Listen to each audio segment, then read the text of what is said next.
Welcome to another episode on the channel. In today's video, we're gonna get the interior back in this thing. So let's get started.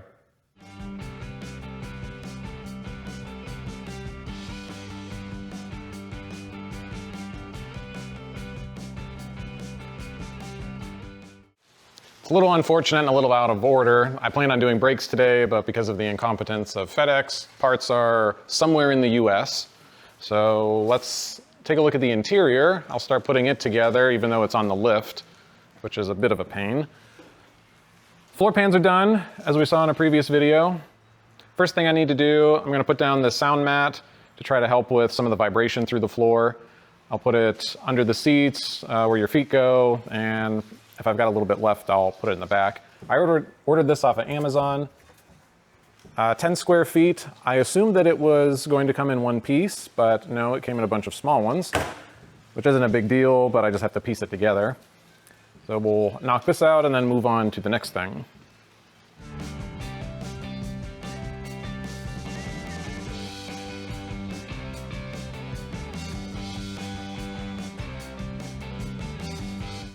Got the sound mat in. It's a very easy job. Now, ideally you have a roller to roll it out, but I forgot to buy one.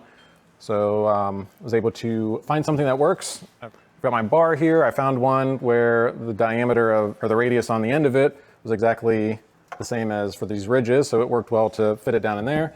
And then with the big hammer, you just take the flat end of it, you can flatten it out as flat as it needs to be. Now, this stuff, I see people that just line their entire interior with this stuff, and that's not what it's for. So this stuff is more for helping with resonance in a car. You put it in areas where you have weak sheet metal on, so for example, a flat floor pan. When you hit it, if it didn't have that on there, it would ring a lot more. So the goal of this stuff is to stiffen the panel so that when you're driving down the road, it's raising the natural frequency of the pan or like a trunk floor so that the resonant frequency of that piece is higher than what the car is so that it doesn't vibrate. And then for sound deadening, you put in fluffy sound insulation and that kind of stuff. But this car never had any sound insulation in the floor. It just had it looked like foam that was stuck down on the floor. So we replaced it with this. And this car is probably gonna be loud anyway. There's no insulation in the doors. The top has some insulation, but not a lot. So we're not gonna get too carried away with sound insulation. So now that that's done, I guess the next thing I can do, I can get all of the cables and the wire harnesses back where they're supposed to be, get the battery in it, get the heater channels back in it.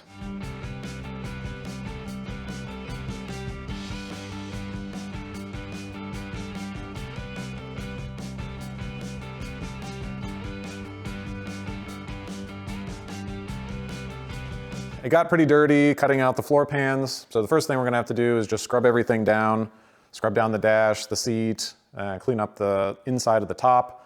So we'll get started with that. And once that's done, we can turn to putting some things back in it. First thing that has to go in is the carpet. I've got a new carpet kit. I've already laid it out in the car to figure out which pieces go in first. You can see we've got, like for example, on this piece, you have a finished edge here and an unfinished edge. So you know, on the unfinished edge, there's another piece that lays on top of it. So I laid out all of these pieces in the car a couple days ago and then pulled them out. So carpet will go in first. Next thing that goes in, I bought a pair of kick panel speaker mounts. So those came from J-Bugs. They mount to the side. I'm gonna wrap those in some speaker fabric. And then I've got a set of 6-inch round speakers. I've already got the wires under the dash. That was in the electrical video. Once carpet's in, seats can go in, and these are some trim panels that go under the back seat. They look pretty rough. I haven't, well, to be honest, I haven't looked very hard to see if I could find vinyl that matches, but I'm just gonna wrap those. I'm gonna rewrap those in the same speaker fabric that's going on the speaker kick panels. So that'll kind of tie together. They're at the same level in the bottom of the car, so it'll look fine, and it'll be against the black carpet. I think that'll be the best solution there versus trying to find some white vinyl that has the same grain and the same color, and we'll just wrap it in black. It's gonna be a little more challenging since the car is on the lift, but I'm waiting on some stuff for the brakes. So I can still access it pretty easily. The door is still open most of the way. I just have to make sure I don't trip over the arms.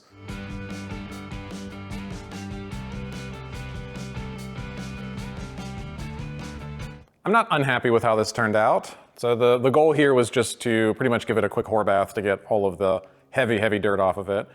So just a scrub down with Dawn dish soap, took it took all of the dirt off of it, all of the surface dirt, and once everything's together and I do a final detail on it, I'll come in with my heavy duty vinyl cleaner to clean up anything else. But it doesn't look bad. Floor's fine, this stuff all looks fine. The back seat will clean up a little better with the heavy duty cleaner. Now, this cross brace on the bottom, it is pretty stained. I did take my good cleaner and try to clean it up, but it's not gonna come any cleaner than that. So we're gonna cover that in the speaker fabric as well. Now let's step over and take a look at that. Here's a closer look at our rear kick panels and our front kick panel with the speaker cutout. I already peeled the lamination off of this one, and it'll be easy to recover. Just wrap the fabric around it. You can see just from sitting in some moisture, they're pretty moldy. That's not going to clean up, but the cardboard's fine. We can use that. And same here. This is fiberglass, sand it down a little bit, and we'll laminate it with the speaker fabric. And here is our speaker fabric. It's a automotive grade fabric. It's got a nice texture, nice pattern to it. So that'll look nice, and it'll tie everything together. You've got black carpet, you've got these kick panels in the front that are wrapped in that. That's wrapped in the same material, and then that crossbar wrapped in the same material. It'll all flow pretty well. Let's move ahead with wrapping these parts. For the flat parts like this, I'm not gonna use spray adhesive on these. I'm just gonna cut the lamination, and then we'll wrap it over and use hot glue. I found that to work really well. It bonds quickly, and it holds really well too. And on flat pieces like this, you don't need it to stick flat to it. You can just wrap it over on all sides and it'll pull it tight. Now for this piece, since we've got some concave areas, I'm gonna have to glue the surface of this. I've got some 3M adhesive for that, and we'll still wrap the edges, and it'll look pretty good.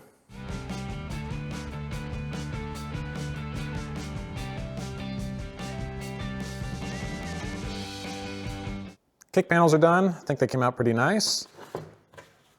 See on the back, we just hot glue the fold back. That'll be pretty robust. And now we move on to the front kick panels. These are fiberglass. I've already trimmed them to fit. If you buy these from J-Bugs, you'll have to make sure you test fit them first. I had to grind off a fair amount here so that it fit with the structure under the dash.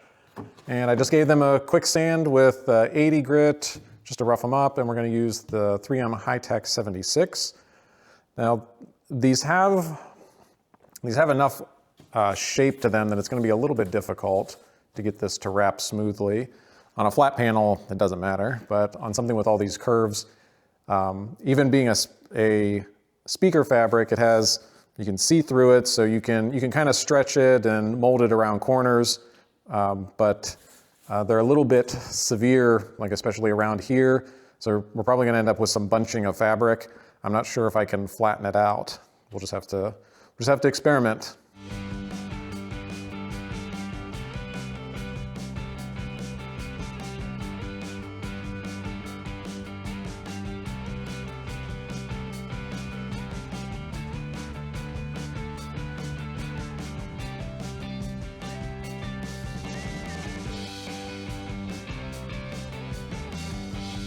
I've got the front kick panels done, and I think they came out pretty nice.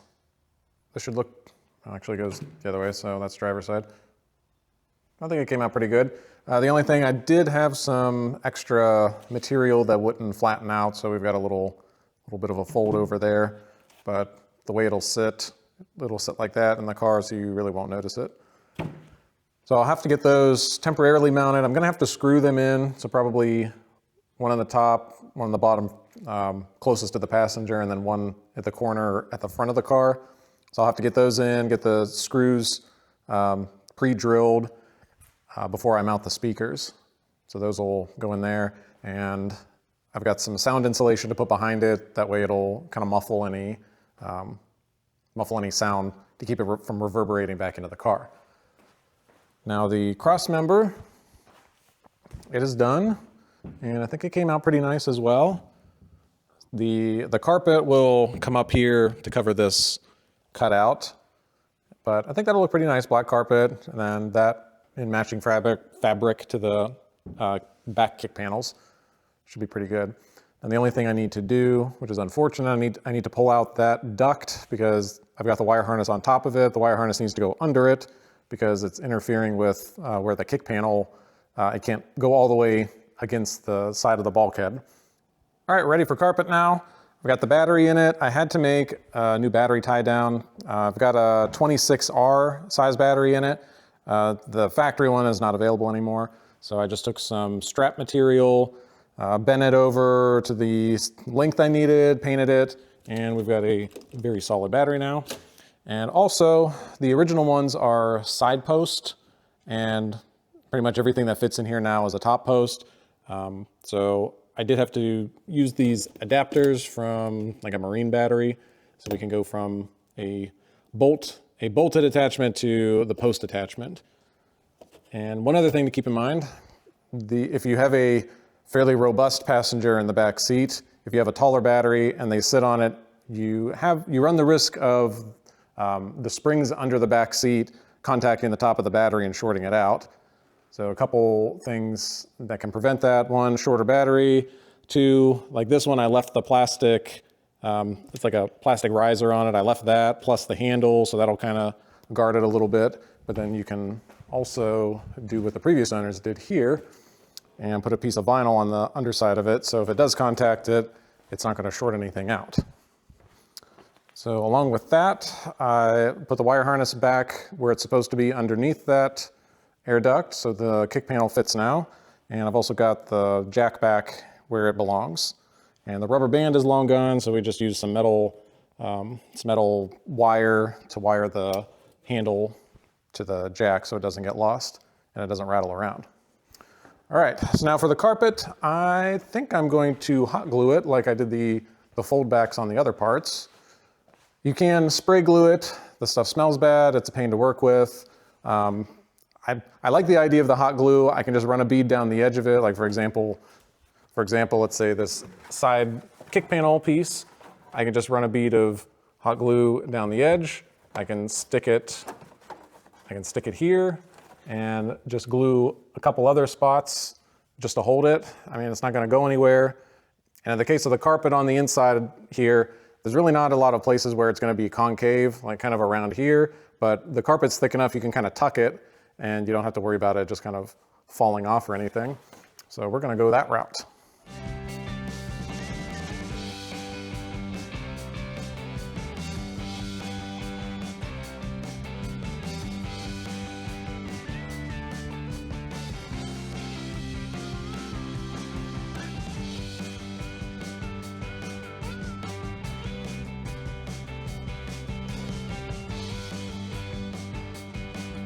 Well, getting the carpet and the seats and everything in was kind of a marathon event. It took a few days, but everything's in here. Got it tidied up. I think it looks really nice. I got the speakers in it. Those came out pretty good. And the radio is working. Once it turns on.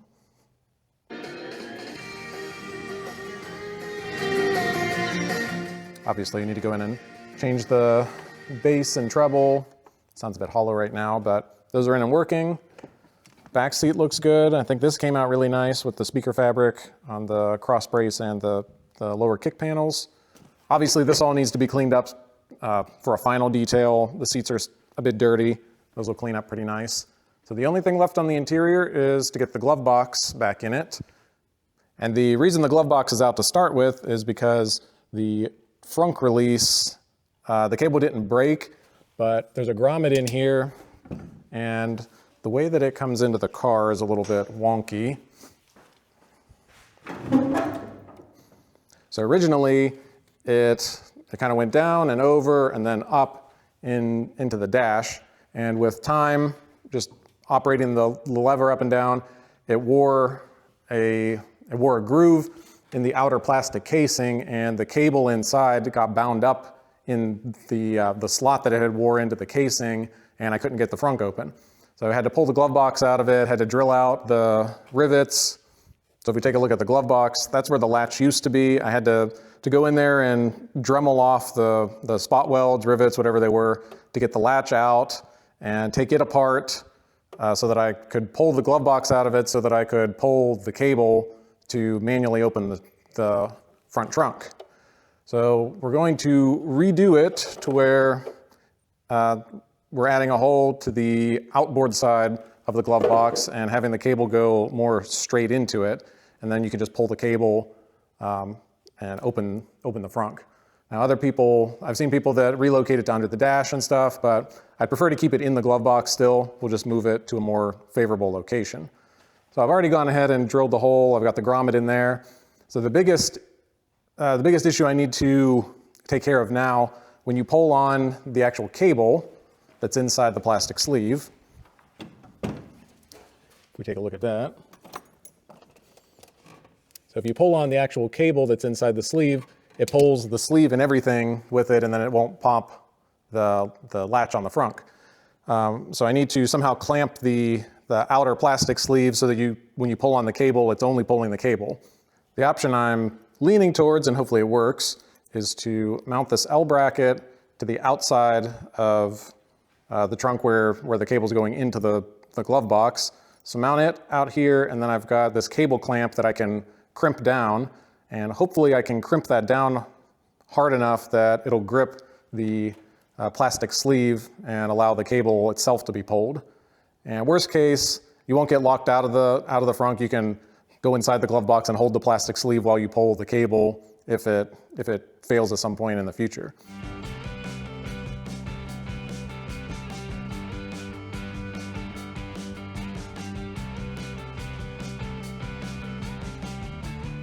And with that, the interior is done. It was a little bit inconvenient doing on the lift, but you gotta do what you gotta do to finish a project.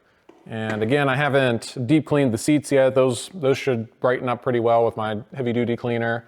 But we got the radio in it. It looks good. Got our glove box in and working. And also I found the steering wheel emblem. So I've got that back in there. So I think that came out pretty nice. And with that, the interior is done. So make sure you like and subscribe to the channel to keep up with the other items on the car. Hopefully I can get the brakes finished up this weekend and we'll have a video on that soon.